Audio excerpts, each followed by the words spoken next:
The Justice Department says it has released everything it legally had to regarding the Jeffrey Epstein case.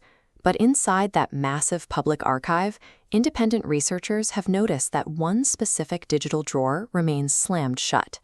In January 2026, a strict congressional mandate called the Epstein Files Transparency Act forced the government to open its vaults. The result was a staggering disclosure. Roughly 3.5 million pages of internal documents, 180,000 images, and 2,000 videos were pushed into the public domain. To make sense of that multi-terabyte wave of government data, independent data engineers built an open-source database called Epstein Exposed. This network graph visualization shows how they utilized AI to map out the thousands of individuals connected to the trafficking operation.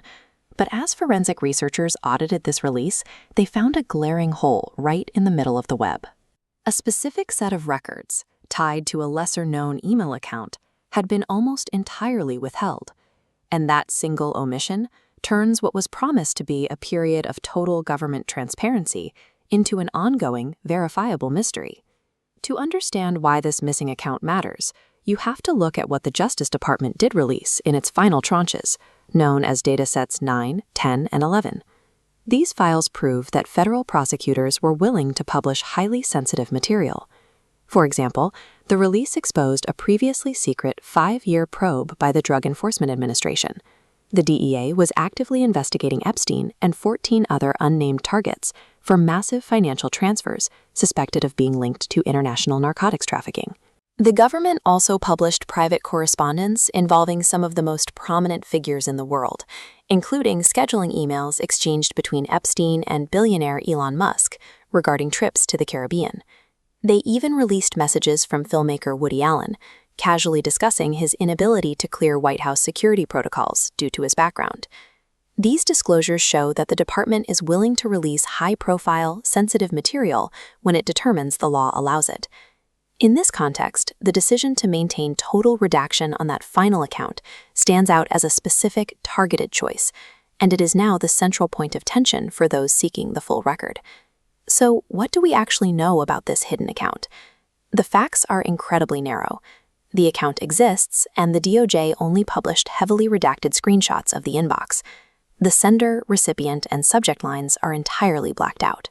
According to CBS News reporting, the timing of this account's activity directly overlaps with a period that investigators consider to be of high interest.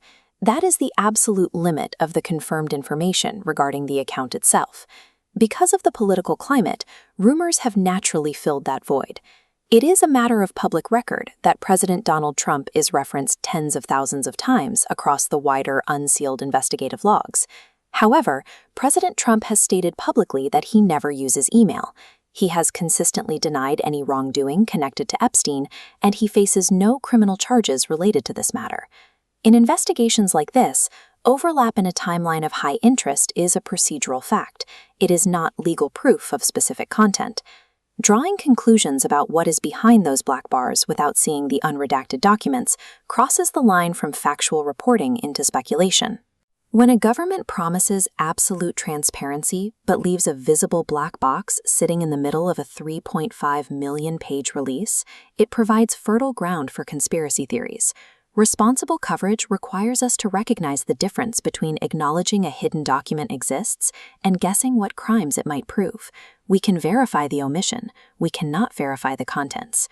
This missing data sits within a wider context of bureaucratic chaos at the Justice Department.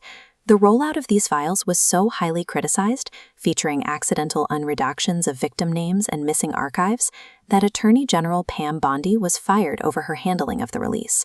Despite those administrative failures, current Justice Department leadership, including Acting Attorney General Todd Blanche, has publicly claimed that the internal review of these documents is complete.